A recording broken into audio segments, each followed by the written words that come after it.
Hollywood's classic era produced stars who sparkled with elegance, magnetism, and performances that defined generations. On the surface, everything looked polished and brilliant. But beyond the premieres and studio glamour, many legendary figures were not nearly as sharp as their public image suggested.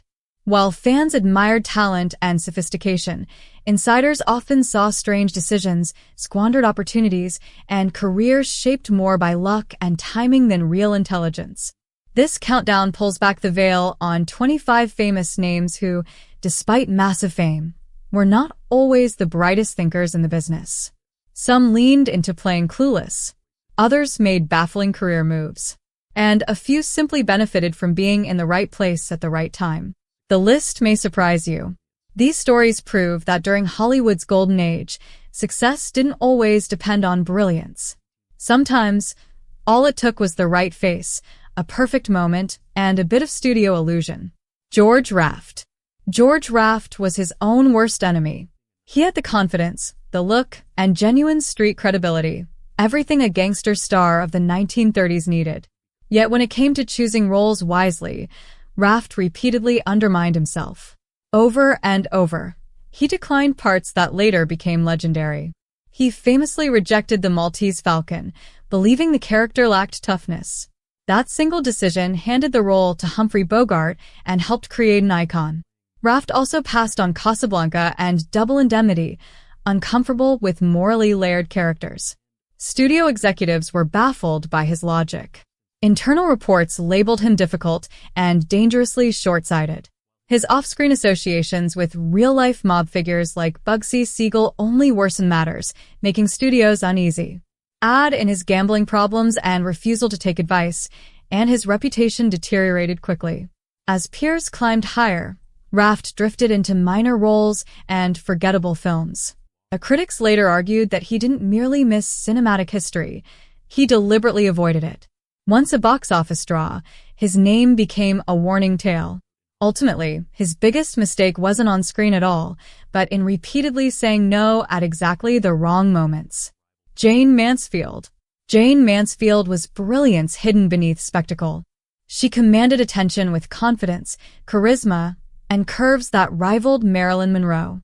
Yet behind the exaggerated blonde image was one of Hollywood's greatest contradictions. Mansfield was far more than a pretty face. Reports claimed she possessed an IQ of 163, spoke 5 languages, and was trained in classical violin. Still, she fully embraced the dumb blonde persona, crafting her career around shock value, publicity stunts, and exaggerated characters. In films such as The Girl Can't Help It and Will Success Spoil Rock Hunter, critics dismissed her performances as shallow, missing how deliberate her choices actually were. Although she had the intelligence to plan a lasting career, many of her decisions undercut that potential. She reportedly turned down a Broadway revival simply because it lacked television exposure. Instead, she accepted low-budget European projects with weak scripts while keeping her name alive through provocative appearances and media antics. Her personal life mirrored the chaos. A highly publicized divorce from bodybuilder Mickey Hargitay and a circle of questionable influences contributed to her decline. Over time, the persona she built consumed her legacy. Audiences remembered the image, not the mind behind it. Mansfield's story stands as a warning. Even intelligence can be buried beneath glitter when fame becomes the goal. Johnny Weissmuller. Johnny Weissmuller embodied Tarzan on screen but struggled to navigate life beyond the jungle. His athletic grace made him the definitive Tarzan for generations. Before Hollywood, he was already a legend, an Olympic champion with 5 gold medals in swimming. His physical ability and commanding presence made him perfect for the role. But behind the scenes, doubts emerged. Insiders claimed Weissmuller struggled with scripts, frequently forgot dialogue, and relied on physicality when confused. Studios quietly reduced his lines, favoring action over speech.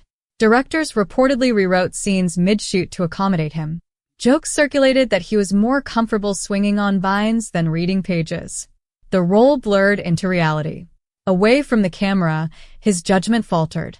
Despite years of earnings, he invested in failed ventures, including hotels, novelty businesses, and even Tarzan-themed restaurants. His personal life was impulsive as well, marked by 5 marriages and rash romantic choices.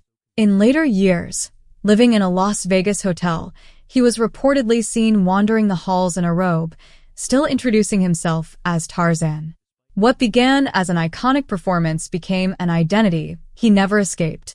For all his fame and physical gifts, adapting to the real world proved his greatest struggle. Wallace Beery. Wallace Beery thrived on sheer force rather than finesse.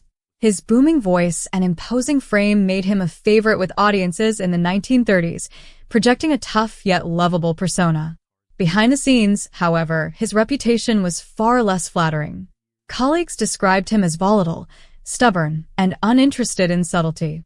Directors often simplified scripts, removing emotional depth to accommodate him. MGM records suggested he memorized lines by sound rather than meaning, resulting in stiff performances that required heavy editing. His behavior on set didn't help. Co-stars complained of cruelty and arrogance. Joan Crawford reportedly called him abusive, while Jackie Cooper recalled Beery pinching him off-camera to provoke real tears. Off-screen decisions were equally puzzling. He invested heavily in an ostrich farm, convinced it would be profitable, and poured money into novelty ventures with no planning. He dismissed serious discussion with blunt indifference. Despite winning an Oscar for The Champ, few in the industry spoke fondly of him. His success relied more on physical presence than understanding. When his fame faded, what remained were stories of a man who powered through Hollywood without ever caring to see the bigger picture. Esther Williams. Esther Williams turned swimming into cinematic spectacle. Her underwater performances made synchronized swimming glamorous and helped define MGM musicals of the 1940s and 1950s. Films like Bathing Beauty and $1 Million Mermaid showcased elaborate aquatic choreography that set her apart. Yet behind the scenes, studio executives questioned her long-term vision. She relied heavily on athleticism rather than acting range or strategic planning. One producer famously remarked that she swam beautifully, as long as she wasn't given too many lines. When musical films lost popularity, Williams struggled to adapt. She avoided dramatic roles that might have broadened her appeal and turned down television opportunities that helped others transition. Her business efforts were inconsistent as well. While her swimwear line eventually succeeded, earlier endorsements failed due to poor timing and weak planning. Those close to her noted she often ignored expert advice, trusting instinct instead. Though her image shone on screen, her off-screen decisions lacked direction. Williams had talent, charm, and a unique niche, but no roadmap beyond the pool. Her career became a textbook example of a star built perfectly for one era, yet unable to navigate the next. Buster Crabbe. Buster Crabbe was the ultimate action hero, but only in one gear. Known for roles like Flash Gordon and Buck Rogers, he defined adventure serials for a generation. An Olympic swimmer turned actor, he had the physique studios loved. Yet behind the scenes, he showed little interest in expanding his craft. Directors noted he rarely read full scripts, preferring brief summaries. He resisted dramatic roles, convinced audiences only wanted action.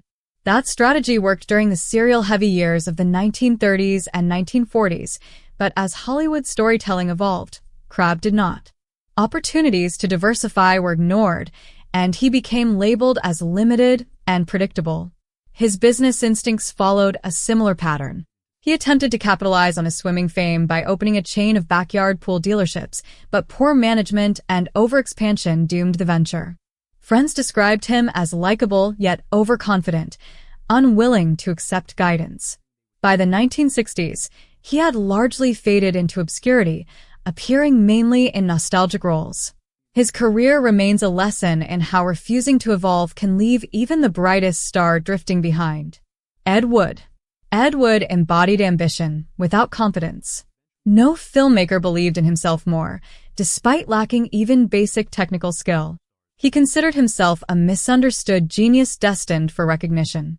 Unfortunately, he never mastered fundamentals like lighting, sound, camera work, or narrative structure. His infamous film Plan 9 from Outer Space featured flimsy sets, inconsistent footage, and incoherent dialogue, yet would defended it as high art. He ignored professionals who offered help, refusing reshoots and dismissing criticism. Actors were told to trust a vision that even Wood couldn't clearly explain. He surrounded himself with loyal but inexperienced collaborators, confusing loyalty for talent. Even as studios stopped responding, his confidence never wavered. He insisted his films would one day be studied academically.